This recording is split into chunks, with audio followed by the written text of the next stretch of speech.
ওই যে প্রথম আলো হামলাকে কেন্দ্র করে কিছু নিরীহ আলেমদেরকে গ্রেফতার করেছে, দেখলাম আদালতে তুলেছে। একটা আলেম কি সাংবাদিকদের সাথে কথা বলতে চেয়েছিল, এক পুলিশ অফিসার তাকে থাপ্পড় মেরেছে। জনসম্মুখে একটা আলেমকে থাপ্পড় মারলো, এই পুলিশের বিচার হওয়া দরকার। এর ব্যাকগ্রাউন্ড তালাশ করে দেখেন, এই খুনি হাসিনার দালাল, ঠিক না ঠিক? যেখানে গণহত্যাকারী আসামিরা এসি প্রিজন ভ্যানে ওঠে, এমনকি খুনি হাসিনার পেটার তারা জয় বাংলা জয় বঙ্গবন্ধু বলে আদালত চত্বরে স্লোগান দেয়, তাদের সাথে তো পুলিশ এই আচরণ করে না। কথা ঠিক না ঠিক বলেন?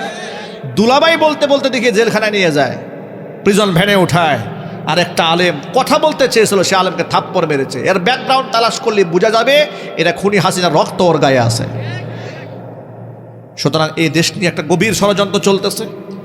আমাদের বিভক্ত হলে চলবে না। জুলাই আগস্ট বিপ্লবে আমরা যেমন সব দলমত মিশে একেবারে হয়ে গিয়েছিলাম, রাজনৈতিক মত ভিন্নতা থাকতে পারে, জামাতের সাথে, এনসিপির সাথে, হ্যাঁ, বিভিন্ন দল বিএনপির সাথে একজন আরেকজনের রাজনৈতিক দূরত্ব থাকতে পারে, স্বাধীনতা সার্বভৌমত্ব রক্ষার স্বার্থে এবং খুনি হাসিনা এবং তাদের পেটাত্তাদের বিচারের স্বার্থে সব ঐক্যবদ্ধ থাকতে হবে।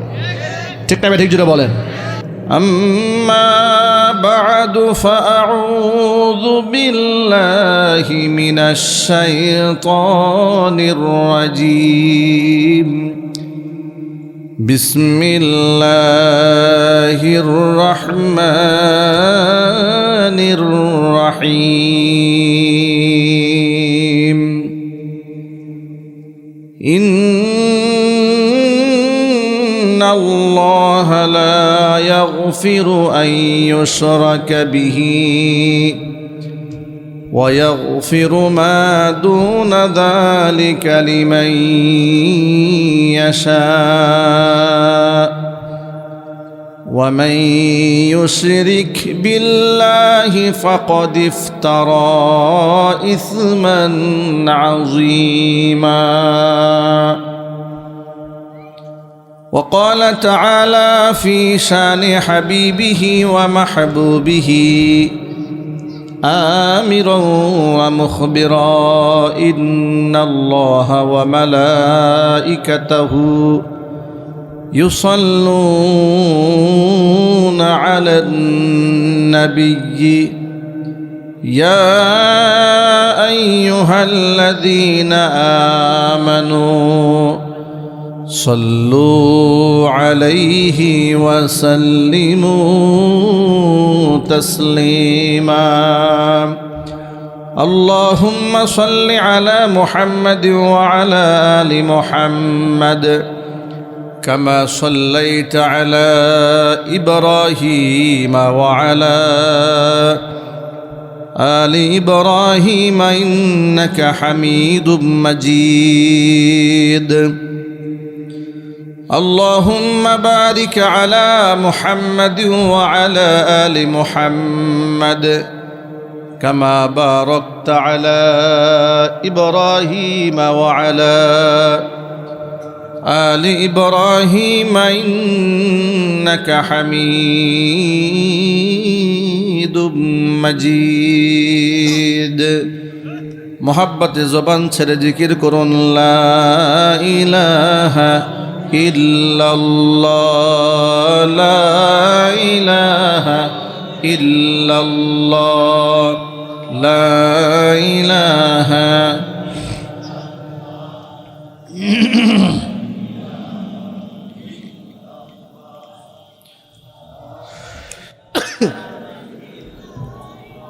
لا إله إلا الله لا إله إلا الله لا إله إلا الله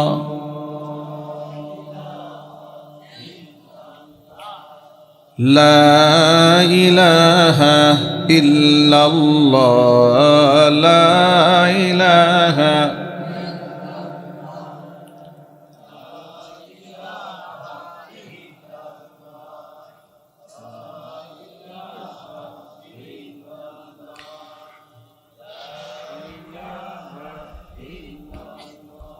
لا إله إلا الله محمد রাসূলুল্লাহ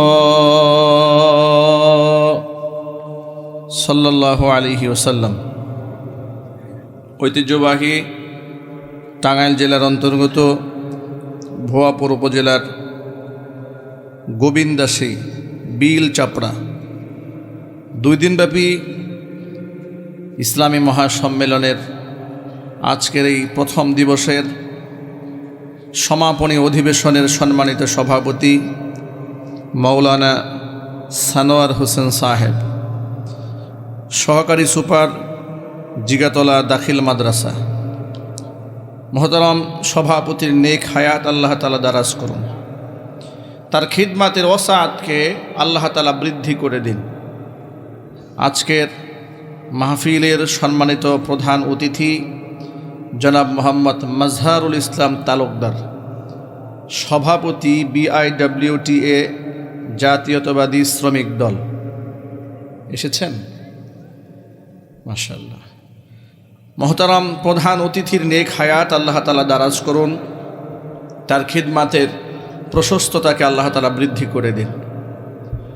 আজকের সম্মানিত প্রধান মেহমান জনাব মোহাম্মদ আতিকুর রহমান আতিক, পোল্যান্ড প্রবাসী, বিল চাপড়া, এসেছেন আপনি?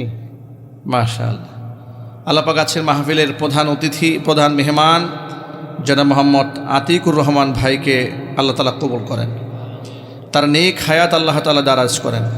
আমন্ত্রিত বিশেষ অতিথিবৃন্দ, হাজারাত ওলামায়ে কেরাম, মুরব্বিয়ান আযম, অত্র এলাকা এবং পার্শ্ববর্তী এলাকার বিভিন্ন প্রান্ত থেকে ছুটে আসা দিন দরদি, ইমানদার, পরহেজগার, মুত্তাকি মুসলিম ভাইয়েরা, পর্দার অন্তরালে অবস্থানরত আমাদের সকলের শ্রদ্ধাভাজন পর্দানিশীন মা এবং বোনেরা, মহান আল্লাহ রাব্বুল আলামিনের দরবারে আলিশানে লাখ কোটি শুকরিয়া আদায় করছি যে মহান আল্লাহ তাআলা এই প্রচণ্ড শীতকে উপেক্ষা করে নবী করিম সাল্লাল্লাহু আলাইহি ওয়াসাল্লামের ভাষায় আমাদেরকে বেহেশতের বাগানের মধ্যে উলামায়ে ইকরামের মাজলিসে, কোরআন হাদিসের মাহফিলে যথা সময়ে উপস্থিত হয়ে কোরআন সুন্নাহ থেকে কিছু আলোচনা করার, আলোচনা শোনার সুবর্ণ সুযোগ তৈরি করে দিয়েছেন।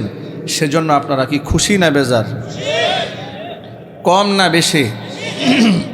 উচ্ছ্বসিত কণ্ঠে, খুশি মনে, মন প্রাণ উজাড় করে মহান আল্লাহ পাকের শেখানো ভাষায় শুকরিয়া জ্ঞাপন করছি। জবান ছেড়ে দিয়ে সকলে একযোগে বলছি আলহামদুলিল্লাহ। রব্বানা লাকাল হামদ হামদান কাসীরা তাইয়িবান মুবারাকান ফীহি ইয়া রব্বি লাকাল হামদু কামা ইয়ানবাগি লিজালালি ওয়াজহিকা ওয়া আযীমি সুলতানিকা। আল্লাহ রব্বুল আলামিন 2 দিনব্যাপী ইসলামী মহাসম্মেলনকে কবুল করুন। অক্লান্ত পরিশ্রম করে জান্নাতের বাগান যারা সাজিয়েছেন, দূরদারাজ থেকে শোনার জন্য যারা এসেছেন, আজকের মাহফিলের ওসিলা করে মহান আল্লাহ তাআলা সকলকে মাফ করে দিন। অত্র এলাকার সমস্ত মুর্দে গানের কবরে আযাব আল্লাহ তাআলা কিয়ামত পর্যন্ত বন্ধ করে দিন। কাল হাসরের কঠিন ময়দানে আজকের এই আয়োজন আল্লাহ তাআলা আমাদের সকলের নাজাতের জারিয়া হিসেবে কবুল করুন। বন্ধুগণ, এই প্রচণ্ড শীতের রাতে আমরা ত্যাগ স্বীকার করে এসেছি, যাতে করে আমরা জীবন চলার পাথেও এখান থেকে সংগ্রহ করতে পারি। কোরআনের ময়দান থেকে আমরা দিক নির্দেশনা নিতে চাই। উলামায়ে ইকরামের জবান থেকে হেদায়েতের কথা শুনে বাস্তব জীবনে আমরা আমল করতে চাই। আল্লাহ যেন সেটা আমাদের সহজ করে দেন। মহাগ্রন্থ আল কোরআনের হাজার হাজার আয়াতের ভেতর থেকে আমি ছোট্ট একটা আয়াতে কারিমা আপনাদের সামনে তেলাওয়াত করেছি। মহান আল্লাহ তাআলা আয়াতের মধ্যে খুব দ্ব্যর্থহীন ভাষায় আমাদেরকে একটা বিষয়ে সতর্ক করেছেন। সূরাতুন নিসাতে খুব স্পষ্ট করে সতর্ক করে বলেছেন, ইন্নাল্লাহা লা ইয়াগফিরু আইয়ুশরাকা বিহি, নিশ্চয় আল্লাহ তাআলা ক্ষমা করবেন না তার সাথে শিরকের গুনাহ। কশ্চিন কালেও না, কখনোই নয়, কোনো ক্রমে নয়।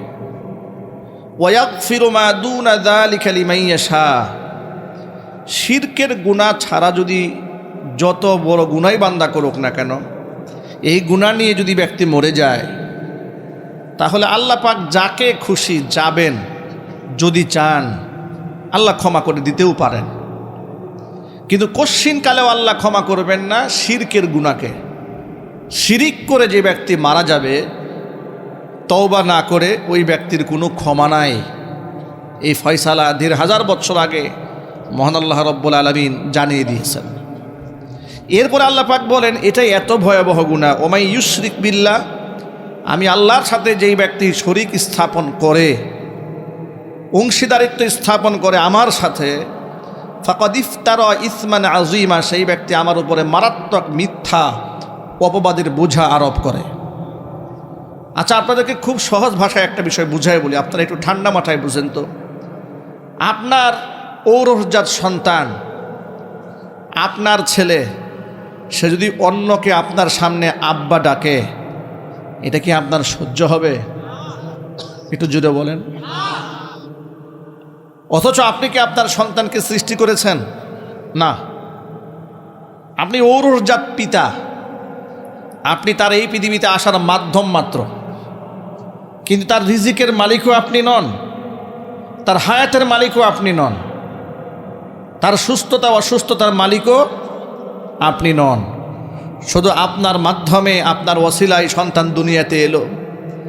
সন্তানের উপর আপনার এমন আধিপত্য যা আপনাকে ছাড়া কাউকে বাপ ডাকতে পারবে না, আপনি মাইন্ড করবেন। আরেকটা এক্সাম্পল দিয়ে বলি, আপনি 2 লক্ষ টাকা 5 লক্ষ টাকা মোহর ধার্য করে বিবাহ করে এনেছেন নিজের বাড়িতে।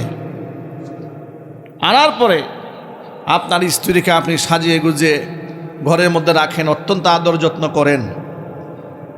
এখন আপনি বলুন, যে সম্মান স্ত্রী আপনাকে দেয়, যে অধিকার আপনাকে দেয়, সেই অধিকার কি অন্য কোনো পুরুষকে দেওয়ার কোনো সুযোগ আছে?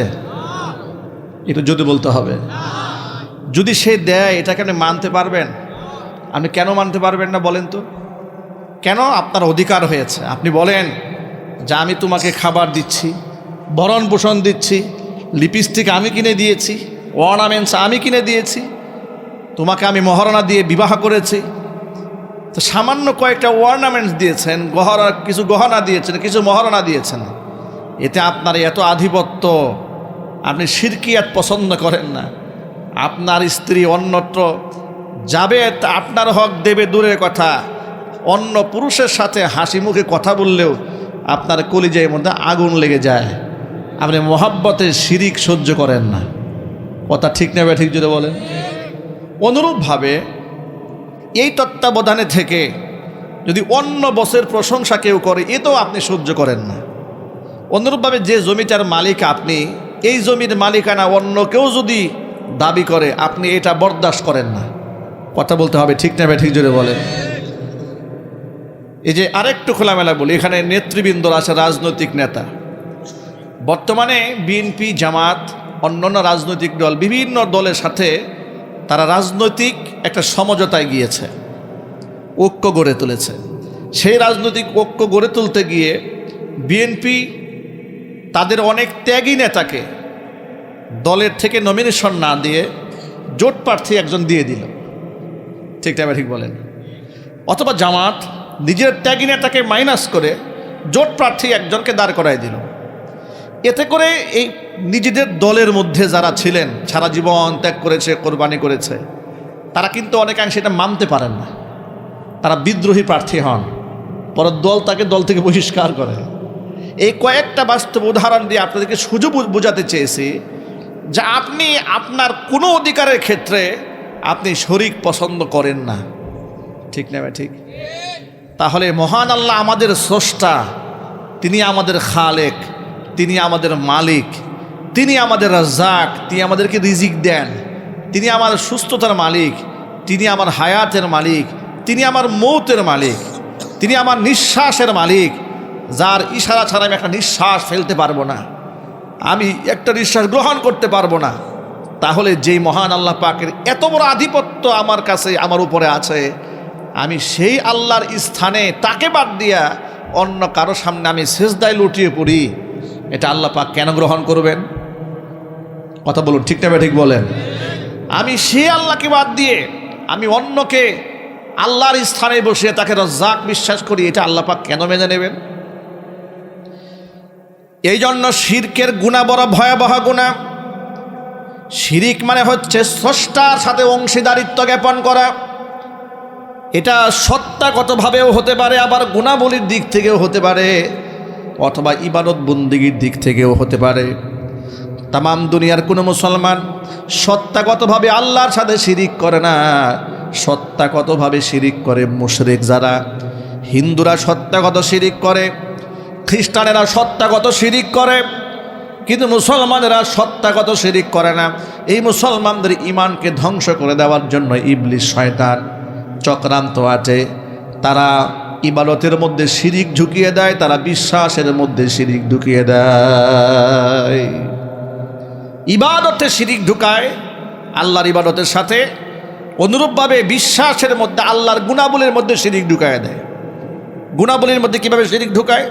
তারা মানুষকে বোঝাতে সক্ষম হয় অমুক জায়গায় একটা দরবার আছে, সে দরবারে গেলে সন্তান পাওয়া যায়। অমুক জায়গায় পীর সাহেব আছে, পীর সাহেবের নামে মান্যত করলে মনের আশা পূর্ণ হয়। আছে না নাই জোরে বলেন? এই চিন্তা চেতনার লোক টাঙ্গাইল জেলাতে নাই? এটা জোর আওয়াজে বলেন। আমি আপনার কাছে এই মুহূর্তে রেকর্ড দেখাতে পারবো, আমার মোবাইলে সব ডকুমেন্টস আছে। বিরাট বড় তথাকথিত বক্তা বয়ান করে বলছে যে জীবনে সারা বছরে বহু কষ্ট করে ছোট্ট একটা গরু যদি উরস শরীফে আপনারা দান করতে পারেন, আপনি বিনা হিসেবে জান্নাতি। আমার মনে দীর্ঘদিনের একটা প্রশ্ন ছিল যে এই দরবারে এত গরু ছাগল দেয় কারা, আর কেনই বা দেয়? এই তথ্যটা আমি অনেকদিন খুঁজে পাচ্ছিলাম না যে কেন দেয়। সেই কেনর উত্তর আমি দুদিন আগে পেয়েছি। দেখি এক বড় বক্তা বয়ানের মধ্যে বলছে যে আপনারা যদি উরস শরীফে বাবার দরবারে একটা খানা গরু দিতে পারেন, তাহলে একটা গরুর বিনিময়ে বিনা হিসেবে আপনি জান্নাতি। তিনি আরেকটু আশ্বস্ত করে বললেন যে উম্মতের হায়াত হচ্ছে নবীর হাতে, আর মুরিদের হায়াত হচ্ছে পীর মুর্শিদের হাতে। মানুষকে, সাধারণ মানুষ যারা, ধরুন আপনার কাছে ABCDর জ্ঞান নাই, আপনার থেকে মানুষ যেভাবে খুশি সেভাবে আপনাকে ডাইভার্ট করতে পারবে।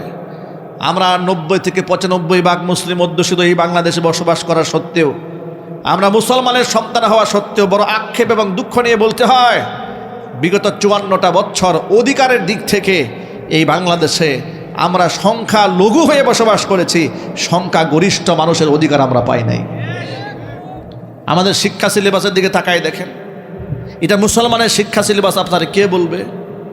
সেখানে গরুর প্রশংসা করা হয়েছে, লাল গরুর প্রশংসা করা হয়েছে, দেবদেবীর প্রশংসা করা হয়েছে, ফ্রি মিক্সেনকে সমর্থন করা হয়েছে, আবু বকর সিদ্দিক রাদিয়াল্লাহু তাআলা আনহুর জীবনী বাদ দিয়ে দেওয়া হয়েছে, মুহাম্মদ সাল্লাল্লাহু আলাইহি ওয়াসাল্লামের জীবনী বাদ দিয়ে দেওয়া হয়েছে, রবীন্দ্রনাথ ঠাকুরের ভূয়সী প্রশংসা করা হয়েছে, বেগম সুফিয়া কামাল একেবারে তার বিরাট প্রশংসা করা হয়েছে, বেগম রুকেয়ার বিরাট প্রশংসা করা হয়েছে। এমনকি গোটা বাংলাদেশে বেগম রুকিয়াকে মহিয়সী নারী হিসেবে উপস্থাপন করা হয়েছে। কথা বলতে হবে, ঠিক না ঠিক বলেন? অথচ উচিত কি ছিল? উচিত ছিল মুসলমানদের সমাজের ভিতরে, মুসলমানদের কলিজার স্থান উম্মুল মুমিনিন মা খাদিজাতুল কুবরা রাদিয়াল্লাহু তাআলা আনহার জীবনে যদি সম্পৃক্ত করে দেওয়া হতো, তাদের ঈমান, তাদের আখলাক, তাদের ব্যবহার, তাদের মুআমালাত, তাদের সমাজের জন্য তাদের অবদান, মা আয়েশা রাদিয়াল্লাহু তাআলা আনহার অবদান যদি তুলে ধরা হতো, আমাদের এই সমাজের মধ্যে এত জেনাকার মহিলার জন্ম হতো না, আমাদের সমাজের মধ্যে এত অশ্লীলতা থাকতো না, এত বেহায়াপনা থাকতো না। বিশ্ববিদ্যালয় কোনো মেয়ে প্লে কার্ড নিয়ে দাঁড়িয়ে বলতো না দেহ আমার, সিদ্ধান্ত আমার। ঠিক না ঠিক বলেন? এখন বিশ্ববিদ্যালয়ে মেয়েরা প্লে কার্ড নিয়ে দাঁড়িয়ে যায়, বলে দেহ আমার, সিদ্ধান্ত আমার। এমনকি তারা প্রধান উপদেষ্টার কাছে নারীবাদীরা নারী অধিকারের পক্ষ থেকে আন্দোলন করে তারা কিছু স্মারকলিপি দিয়েছে এবং দাবি দাওয়া পেশ করেছে। সেই দাবি দাওয়ার মধ্যে এটাও একটা, জরায়ুর স্বাধীনতা দিতে হবে। এটা নাউজুবিল্লাহ পড়তে ইচ্ছে করলো না আপনাদের? তারা বলেছে জরায়ুর স্বাধীনতা দিতে হবে। এমনকি যে সমস্ত মেয়েরা বাংলাদেশে পতিতাবৃত্তি করে, দেহ ব্যবসা করে, তাদেরকে রাষ্ট্রীয়ভাবে শ্রমিকের মর্যাদা দিতে হবে। তারাও নাকি শ্রমবাজারের একজন কর্মী। একটু নাউজুবিল্লাহ বলতে ইচ্ছে করলো না আপনাদের? এগুলো তো বাংলাদেশের নীতি নির্ধারকদের কান পর্যন্ত চলে গেছে। এই যে হযরত উলামা ইকরাম জীবনের ঝুঁকি নিয়ে জেল খেটে জরিমানা গ্রহণ করে জরিমানা দিয়ে তারা কিন্তু এই জালেমের বিরুদ্ধে তারা কথাবার্তা বলেন। কত আলেমরা এই দেশে জেল খেটেছে আপনারা কি কল্পনা করতে পারেন? আলেমরা কি চুরি করে জেল খেটেছে? এই অপারেটরি বক্স আওয়াজ দাও না স্টেজ মনিটরে।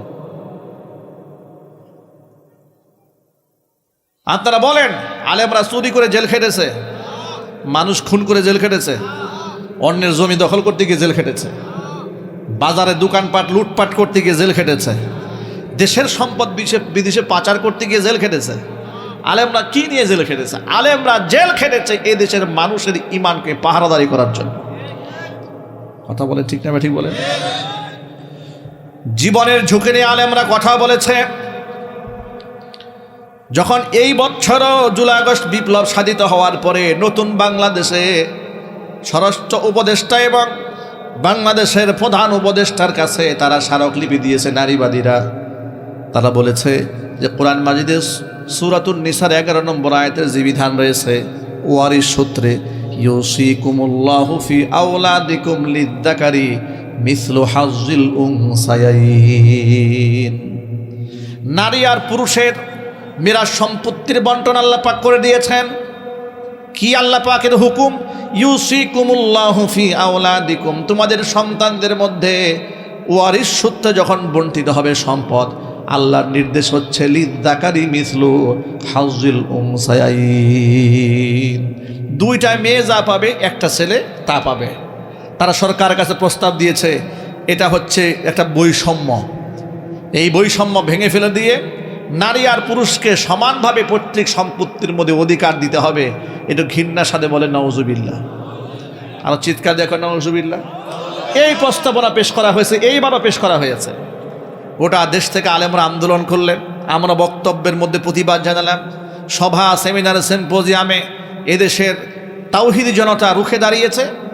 আবার সেই প্রস্তাবনা কিন্তু ধামাচাপা পড়েছে। কিন্তু প্রতিনিয়ত তারা চক্রান্ত এড়ে যাচ্ছে, সুযোগ পেলেই তারা এটা অনুমোদন দিয়ে ফেলবে। আর একবার আইন হিসেবে পাশ হয়ে গেলে সেটাকে সংশোধন করা কি কোনো সহজ কাজ? এটা বিরাট কঠিন হয়ে দাঁড়ায়। যেমন আমাদের বাংলাদেশে কিন্তু মদের লাইসেন্সের আইন আছে, নাই? একটু জোরে বলতে হবে, নাই? এটা কি আপনার শয়তান এসে করেছে না মানুষটা করেছে?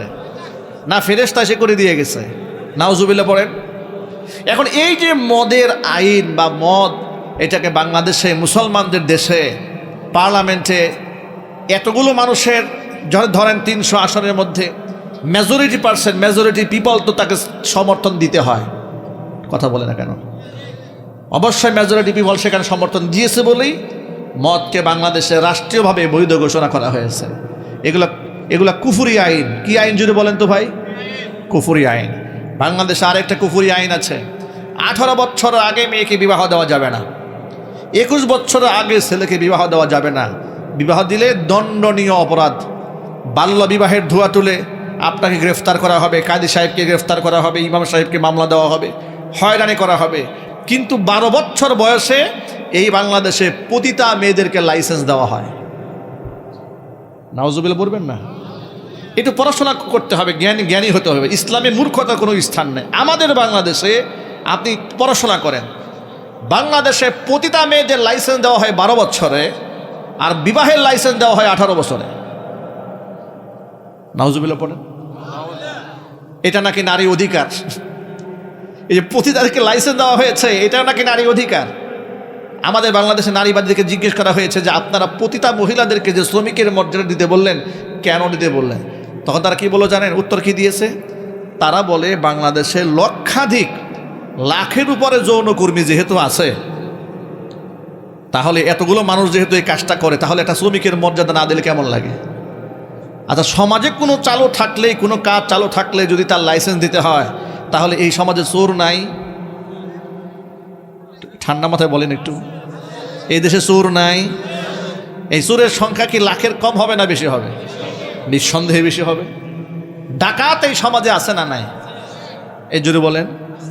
খুনি আছে না নাই? মাদক সেবী আছে না নাই? মানে কোনো কাজ চালু থাকলেই আপনি রাষ্ট্রীয় মর্যাদা দিতে হবে, সেটাকে শ্রম আইনে আনতে হবে। তাহলে তো যেই যুক্তিতে তারা বেশ্যা মহিলাদেরকে শ্রমিকের মর্যাদা দেওয়ার জন্য প্রস্তাবনা পেশ করেছে, ওই একই যুক্তিতে চোরকেও শ্রমিকের মর্যাদা দিতে হবে। একই দৃষ্টিকোণ থেকে ডাকাতকে শ্রমিকের মর্যাদা দিতে হবে, যেহেতু ডাকাতটা আছে, যেহেতু চোর আছে, ডাকাত আছে, জেনাকার আছে, বদমাশ আছে, লুচ্চারা আছে, সবাইকে শ্রমিকের মর্যাদা দিয়ে দিবেন, যাতে করে আকাম কুকামে কোনো বাধা না থাকে। ওটা কি মানুষের সংসার হবে, ওটা কি মানুষের সমাজ হবে, নাকি জঙ্গলি জানোয়ারের সমাজ হবে? ওরা জানোয়ারের সমাজ বানাতে চায়, কিন্তু এটা আমরা করতে দেব না, ইনশাল্লাহ বলেন। এটাকে আমার তাওহীদি জনতা করতে দেবে? ভুয়াপুরের মুসলমানরা এটা করতে দেবে না, এটা আমরা করতে দেব না। এটা আমাদের দায়িত্ব। কোরআন মাজিদ আল্লাহ পাক এই দায়িত্ব আমাদেরকে দিয়েছেন।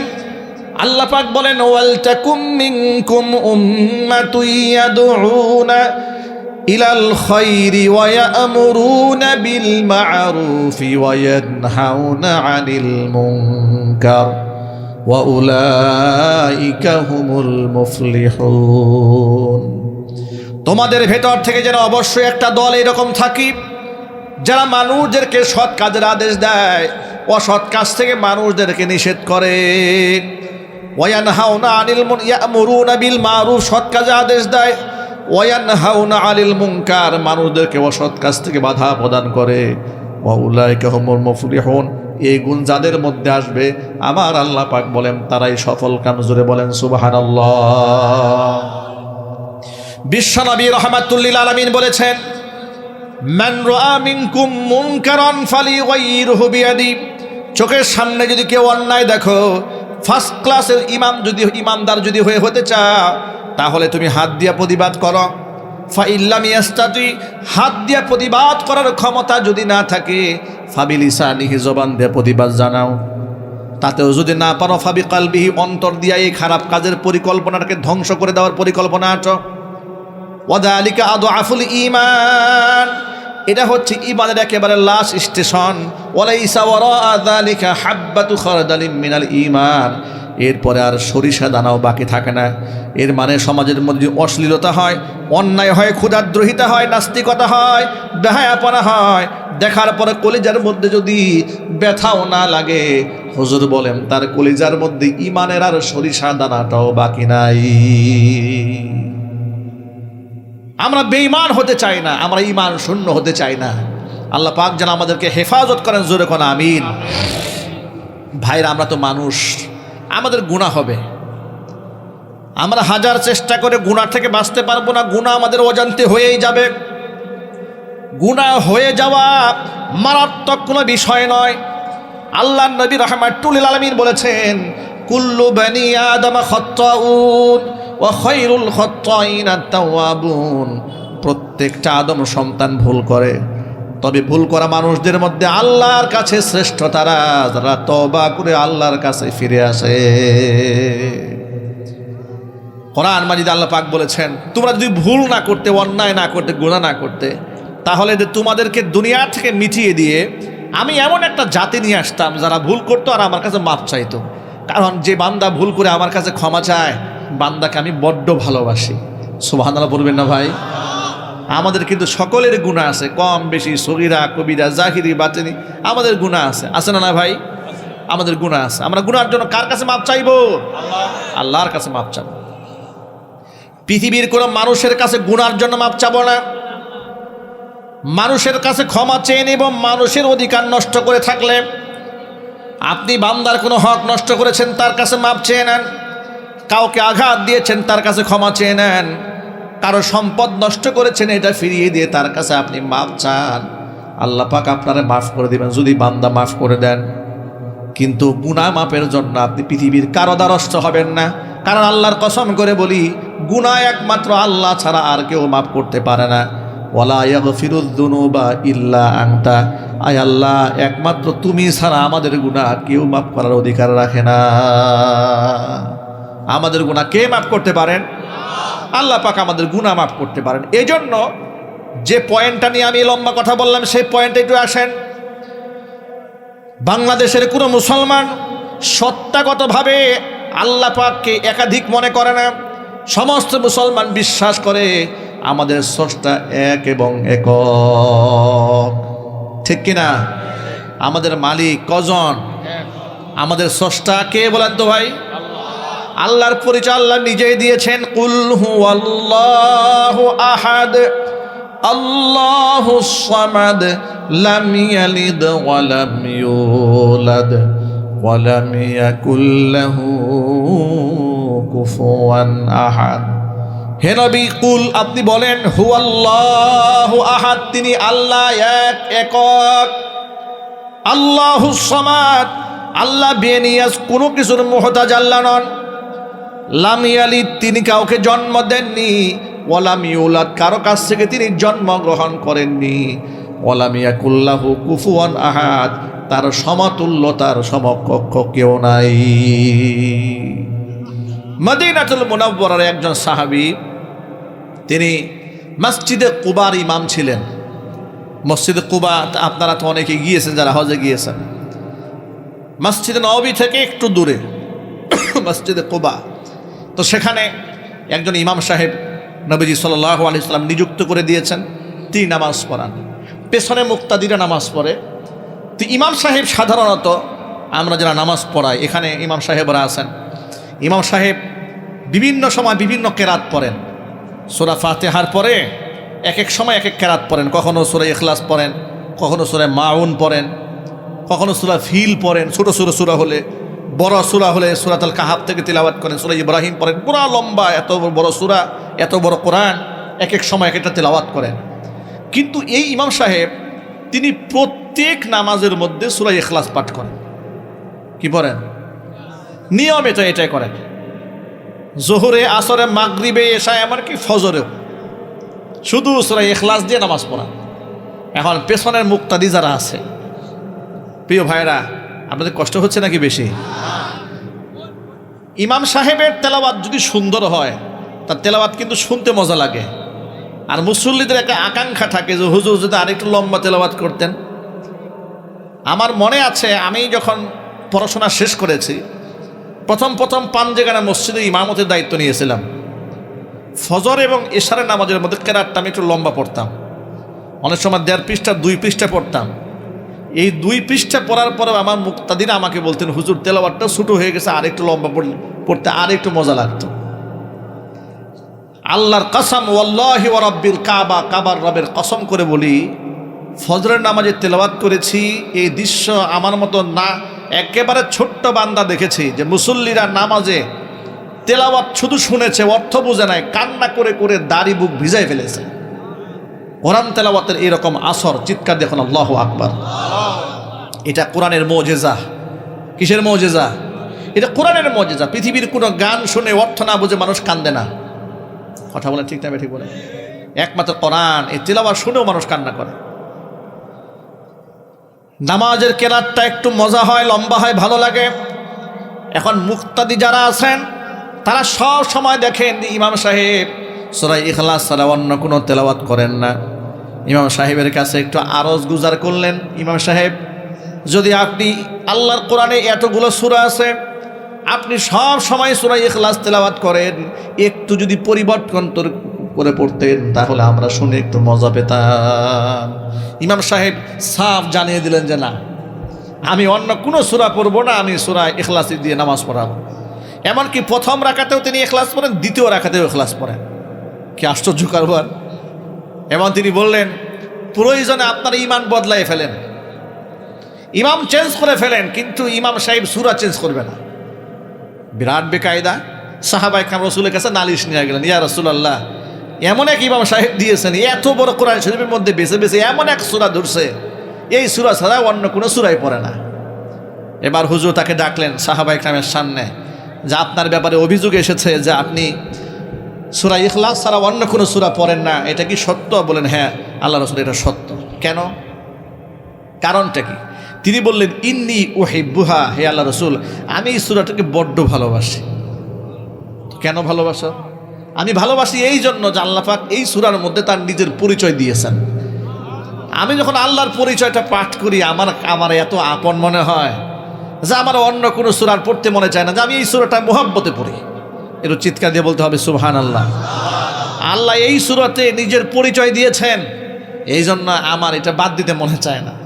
নবী করিম সাল্লাল্লাহু আলাইহি সাল্লাম কি বললেন? হুব্বুকা ইয়াহা ইউদখিলুকাল জান্নাহ, এই এক সূরার মহব্বত তোমাকে আল্লাহর জান্নাত পর্যন্ত পৌঁছায় দেবে। একটা সূরার মহব্বত যদি বান্দাকে জান্নাত পর্যন্ত পৌঁছিয়ে দেয়, 30 পারা কোরআনকে যদি কেউ ভালোবাসে, নিঃসন্দেহে তার ঠিকানা জান্নাত হবে, এতে কোনো অবকাশ নাই। হুজুরের একজন সাহাবীর নাম ছিল উবাই ইবনে কাব রাদিয়াল্লাহু তাআলা আনহু। কোরআন শরীফের আয়াত যখন নাজিল হতো, এর তো একদিনে নাজিল হয় নাই। সূরাতুন আনজালনাহা ওয়া ফারাদনাহা ওয়া কুরআনান ফারাকনাহু লিতাকরাহু আলান নাস আলা মুকসি ওয়া নাযালনাহু তানজিলা। আল্লাহ পাক বলেছেন, হে আমার হাবিব, আমি আপনার উপরে কোরআনটা ভেঙে ভেঙে নাজিল করেছি। ওয়া কুরআনান ফারাকনাহু, আমি ভাগ করে দিয়েছি। লিতাকরাহু আলান নাস আলা মুকসিন, আপনি যেন থেমে থেমে মানুষের মেজাজ বুঝে বুঝে, সময়কাল বুঝে বুঝে আপনি তাদেরকে তেলাওয়াত করে শোনাতে পারেন। ওয়ানাজ্জালনাহু তানজিলা, আমি আপনাকে ধীরে ধীরে কোরআন নাজিল করেছি আপনার উপরে। যদি কোন আল্লাহু আকবার। এটা তথ্য আপনাদেরকে জানাই দেই, মূসা আলাইহিস সালাতু ওয়াস সালামের উপরে তাওরাত নাজিল হয়েছে কমপ্লিট একসাথে। ঈসা আলাইহিস সালাতু ওয়াস সালামের উপর ইনজিল নাজিল হয়েছে কমপ্লিট একসাথে। দাউদ আলাইহিস সালাতু ওয়াস সালামের উপর জাবুর নাজিল হয়েছে কমপ্লিট একসাথে। মুহাম্মদ সাল্লাল্লাহু আলাইহি সাল্লামের উপর কোরআন নাজিল হয়েছে 23 বছর সময় নিয়ে। হুজুর কোন আল্লাহু আকবার। পানি দিয়ে দাও। হে রাসূল, আমি ভেঙে ভেঙে আপনার উপরে নাজিল করেছি। আল্লাহর নবী সাল্লাল্লাহু আলাইহি সাল্লাম যখন কোরআন নাজিল হতো হুজুরের উপরে, হুজুরের কিছু সাহাবীদেরকে দায়িত্ব দিয়েছিলেন, ও সাহাবীরা, কোরআন শরীফটা তোমরা লিখে সংরক্ষণ করবে, কিন্তু হাদিস তোমরা প্রাথমিক পর্যায়ে লিখবে না। কোরআনটাও ওহী, হাদিসটাও ওহী। কোরআনটাও ওহী, হাদিসটা কি ওহী। আপনাদেরকে ছোট্ট একটা পার্থক্য বোঝাই দেই। কোরআনও আল্লাহর পক্ষ থেকে এসেছে, হাদিসও আল্লাহর পক্ষ থেকে এসেছে, কিন্তু কোরআনের শব্দ এবং মানা দুটোই আল্লাহর পক্ষ থেকে এসেছে, কিন্তু হাদিসের শব্দটা রসুলের, অর্থটা আল্লাহর পক্ষ থেকে এসেছে। এটা জুড়ে বলেন সুবহানাল্লাহ। এই জন্য কোরআন, পানি নেই, খাওয়ার পানি নেই দিন। এই জন্য কোরআন মাজিদকে যেমন বিশ্বাস করতে হবে, হাদিসও বিশ্বাস করতে হবে। হাদিস বাদ দিয়ে শুধু কোরআন বিশ্বাস করে ব্যক্তি মুক্তি পাবে না। তার কারণ আপনাকে নবুওয়াত বিশ্বাস করতে হবে, রিসালাতটা বিশ্বাস করতে হবে। আপনি আল্লাহর কোরআন বিশ্বাস করলে রসুলের হাদিস যদি বিশ্বাস না করেন, আপনার ঈমান থাকবে না। আর আপনি রসুলের হাদিস বাদ দিয়ে শুধু কোরআন শরীফটা বিশ্বাস তো আপনার করার কোনো উপায় নাই। আপনি কেমনে বিশ্বাস করবেন? দেখেন, এই কোরআন শরীফে নামাজের আয়াত আছে 82টা বা 83টা আয়াতের মধ্যে নামাজের কথা আছে। যাকাতের কথা আছে 32টা আয়াতে। নামাজ আর যাকাত, আকিমুস সালাহ ওয়া আতুজ যাকাত ইউকিমুনাস সালাহ ওয়া ইউতুনাজ যাকাত, এইভাবে নামাজ এবং যাকাত একসাথে উল্লেখ করা হয়েছে 27টা আয়াতের মধ্যে। সূরা, এরপরে হজের বিধানগুলা 12টা আয়াতে নাজিল হয়েছে। রোজার ব্যাপারগুলো ধারাবাহিক সূরা বাকারায় 5টা আয়াতে নাজিল হয়েছে। এই যে নামাজ, রোজা, হজ, যাকাত বিষয়গুলো কোরআন মাজিদ আল্লাহ পাক আমাদের উপর ফরজ করে দিয়েছেন, কিন্তু এগুলোকে প্র্যাকটিক্যাল কিভাবে আমল করতে হবে শিখিয়ে দিয়েছেন বিশ্বনবী মুহাম্মদ রাসূলুল্লাহ সাল্লাল্লাহু আলাইহি ওয়াসাল্লাম। নবীজির শিক্ষা ছাড়া কোরআন বোঝার কোনো উপায় নাই, যার কারণে কোরআন শরীফে কোনো একটা আয়াত আপনি খুঁজে পাবেন না যেখানে 5 ওয়াক্ত নামাজের কথা আছে। কোরআন শরীফে একটি আয়াত আপনি আমাকে বের করে দেখাতে পারবেন না জোহরের নামাজটা কিভাবে পড়তে হয়। আসরের নামাজ 4 রাকাত, জোহরের নামাজ 4 রাকাত ফরজ, মাগরিবের নামাজ 3 রাকাত ফরজ, এশারের নামাজ 4 রাকাত ফরজ, ফজরের নামাজ 2 রাকাত ফরজ। এটা কোরআন শরীফের আয়াত দিয়ে আপনি প্রমাণ করতে পারবেন না, কিন্তু নামাজ পড়া ফরজ। নামাজ পড়া কি? এটা জুড়ে বলেন। নামাজ পড়া যেমন ফরজ, নামাজের পদ্ধতিটা জেনে নেওয়াও ঠিক তেমনই ফরজ। আর সেই পদ্ধতি আপনি রসুলের হাদিস ছাড়া জানতে পারবেন না। অনুরূপভাবে রোজা রাখা ফরজ, কিন্তু রোজার পদ্ধতি কি করলে রোজা থাকবে, কি করলে রোজা ভেঙে ফেলবেন, এটা আপনি শুধুমাত্র কোরআন দিয়ে বুঝতে পারবেন না। নবীজির হাদিসের জানার দরকার আছে না নাই? জোরে বলেন। জাকাতের ব্যাপারটা নাজিল হয়েছে কোরআনে, কিন্তু আপনি উটের জাকাত কিভাবে দিবেন, ওসর আপনি কিভাবে আদায় করবেন, জিজিয়া কর আপনি কিভাবে দিবেন, বিস্তারিত জানতে হলে রাসূল পাক সাল্লাল্লাহু আলাইহি ওয়াসাল্লাম হাদিসের প্রয়োজন। আজকে এই সমাজের মধ্যে নতুন একটা ফিতনার আবির্ভাব ঘটেছে। ওরা নিজেদেরকে বলে আহলে কোরআন। কি বলে যদি বলেন তো ভাই? এটা গ্রামগঞ্জ পর্যন্ত পৌঁছায় গেছে। আপনাদেরকে অগ্রিম সতর্কতা জানায় দেয়, এরা বলে আল্লাহর কোরআন থাকতে নবীর হাদিসের দরকারটা কি? আপনার গ্রামের সাধারণ মানুষরা তারা তো মনে করে, দেখেন ধোঁকাটা দেয় কেমনে, তারা বলে যে কোরআন শরীফ আল্লাহ পাক বলেছেন ওয়ানাজ্জালনা আলাইকাল কিতাবা তিবিয়ানাল লিকুল্লি শাইইন, হে নবী আপনার কাছে আমি সব কিছু কোরআনে খুলে খুলে বর্ণনা করে দিয়েছি। এই আয়াতের তরজমা দেখায় পাবলিককে বুঝায়, দেখেন যে আল্লাহ পাকের কালাম এই কোরআন শরীফ তামাম দুনিয়ার সকল সমস্যার সমাধান দিতে সক্ষম কিনা? পাবলিক বলে হ্যাঁ অবশ্যই সক্ষম। যা আল্লাহ কোরআনে বলেছেন সব কোরআনে লেখা আছে, বলে হ্যাঁ এটা লেখা আছে। আপনারা বলেন যে কোরআন কি বিকৃত হওয়া সম্ভব? বলে না, বিকৃত হওয়া সম্ভব না। কারণ কোরআন সম্পর্কে মহান আল্লাহ পাক নিজে বলেছেন ইন্না নাহনু নাজ্জালনা যিকরা ওয়া ইন্না লাহু লাহাফিজুন, কোরআন নাজিল করেছে আমি সংরক্ষণ করব আমি আল্লাহ নিজ হাতে। তো হাদিসের ব্যাপারে তো এগুলো এমন কোনো কথা নাই যে হাদিস আমি নাজিল করেছি আমি হাদিসকে নিজ হাতে সংরক্ষণ করব। হাদিস সংরক্ষণের দায়িত্ব যেহেতু আল্লাহ নেন নাই, অতএব সমাজে হাদিসের নামে যা আছে সব মিথ্যা কথা।